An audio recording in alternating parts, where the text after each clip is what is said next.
Montana's news leader, this is the MTN Noon News. Good afternoon and welcome to your MTN Noon News for this Friday. I'm Hailey, Monaco. Now we are less than 24 hours from thousands of Montanans facing uncertainty when it comes to food assistance.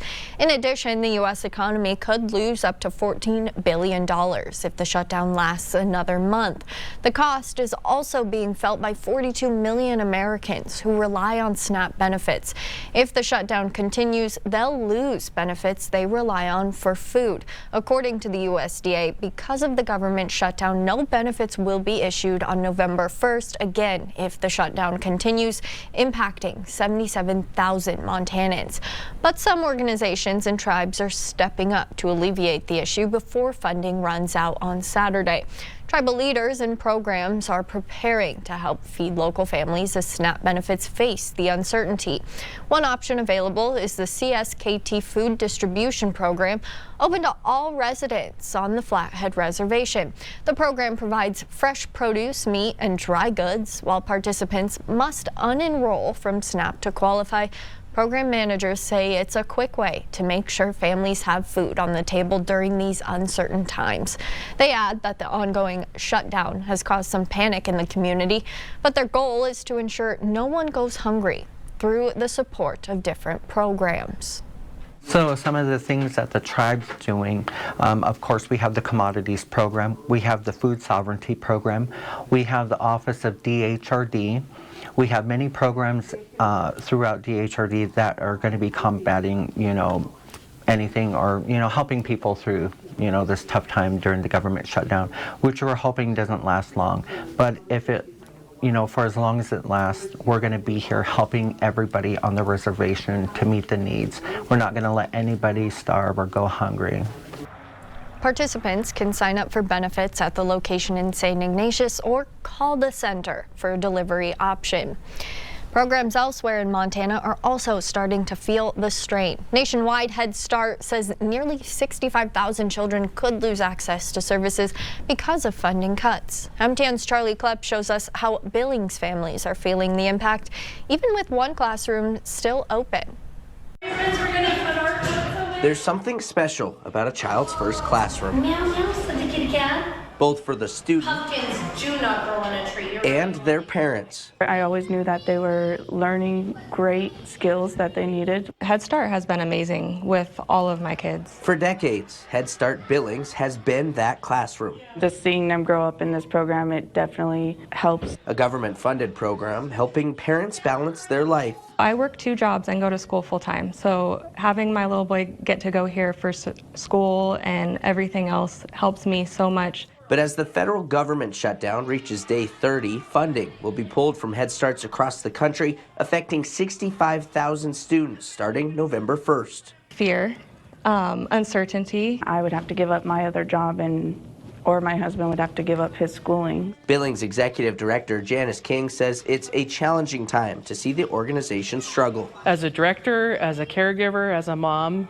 that really makes our hearts hurt. The first primary concern is sustainability of our program. Can we continue services? King says they'll be able to remain open because their funding was approved in July for the entire year. While the doors won't close here at Head Start Billings, there are some impacts from the government shutdown, with this organization working to get through them. We know that about 41% of our families rely on supplemental nutrition assistance. King says they are able to feed their students through the Child and Adult Care Food Program. A program that used to be funded, now they'll have to dip into savings. Precedence has told us that eventually we'll get those reimbursements back, but we're prepared to cover our food costs without that. King says they'll be patient, remaining committed to their focus. And our goal really is to support that family to stay in school or be successful at work. In Billings, Charlie Klepp, MTN News.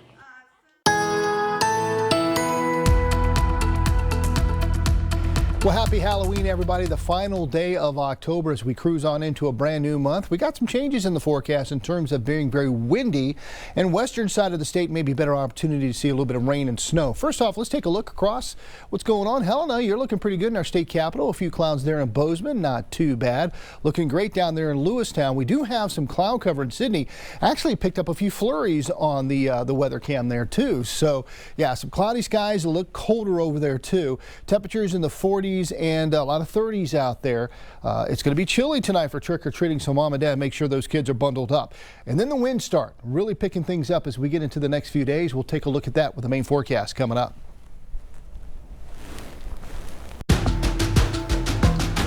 Here's your leading look at other top stories from across the state. Investigators in Meagher County are working to uncover what led to a late-night gunfire call north of White Sulphur Springs. The Meagher County Sheriff's Office says deputies responded to a home just after 8:30 Wednesday night, finding a person with a single gunshot wound. The victim was taken to Mountain View Medical Center and pronounced dead shortly after arriving. Their name hasn't been released as family is notified. State investigators in the crime lab are also assisting in the case, which remains in its early stages. Officials say there's no threat to the public. And in continuing coverage, investigators say a surge of an even more deadly form of opioid is showing up here in Montana. A large amount of carfentanil, a synthetic opioid that's 100 times stronger than fentanyl, was recently seized by the Eastern Montana High Intensity Drug Trafficking Area Task Force. Around 5,300 pills that were seized tested positive for carfentanil. Now, law enforcement says typical seizures involve just 1 or 2 pills. And Congressman Troy Downing visited Stevenson's Diamond Dot Ranch yesterday to meet with Montana ranchers concerned about the future of American beef.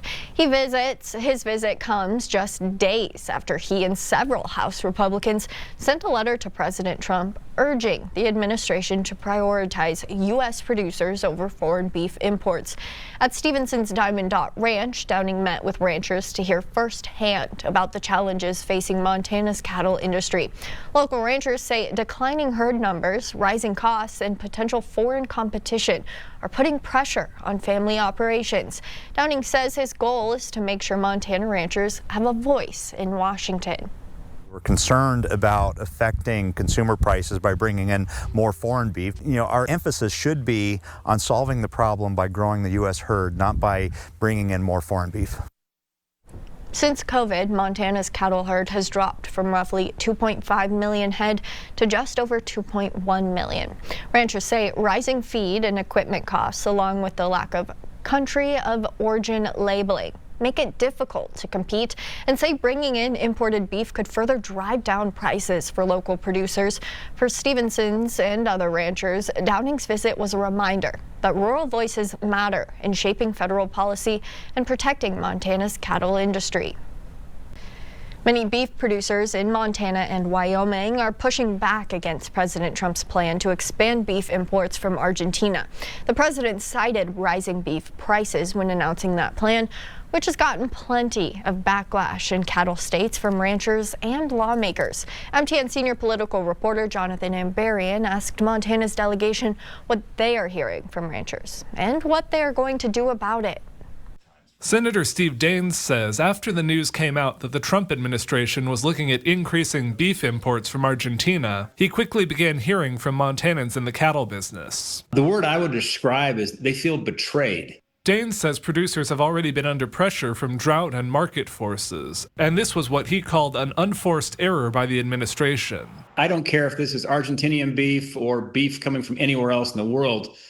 The answer for what's going on right now in the cattle markets is not to import more beef, bottom line. It doesn't matter where it comes from. He said he and the rest of Montana's congressional delegation have made their concerns clear talking to federal leaders. Congressman Ryan Zinke says he understands why President Trump wanted to tackle prices, but this wasn't the right way to do it. Having a healthy cattle industry, having a healthy poultry industry, and having a healthy supply chain for food is really national security. So he understands that, and I think we're going to see some action calming a lot of the fears from the cattlemen out there. Senator Tim Sheehy said in a statement to MTN that he's had conversations with Trump and his team about finding a path forward. He said, quote, "Empowering hardworking ranchers who feed America and lowering prices for American families at the grocery store are not mutually exclusive. Both can be accomplished by lowering input costs and providing a reliable, pro-growth environment for producers, so ranchers can grow their operation, capture more of the value they create, and feed the nation with affordable, healthy, high-quality beef." Zinke and Daines say they also see areas where the federal government can make moves that will benefit both Montana ranchers and Montana consumers. Daines wants Congress to do more to tackle the monopoly a few large packing companies have over the beef industry. Our ranchers don't set the price. That price is set for them. And the packers are one of the big problems with the monopoly there. Zinke is calling for country of origin labeling. We have a brand, and that brand has value. So when it's made in Montana, it's at the top of the quality is there. And our ranchers sell premium product. In Helena, Jonathan Amberian, MTN News. Tickets for the popular Montana Millionaire go on sale tomorrow morning with more chances to win. This year, 620,000 of the $20 lottery tickets will be sold with 5 $1 million grand prizes. There are 2,500 instant win tickets worth $500 and 6,100 worth $100. Now last year, 500,000 tickets sold out in less than 3 hours, and lottery officials expect those tickets will once again go quickly.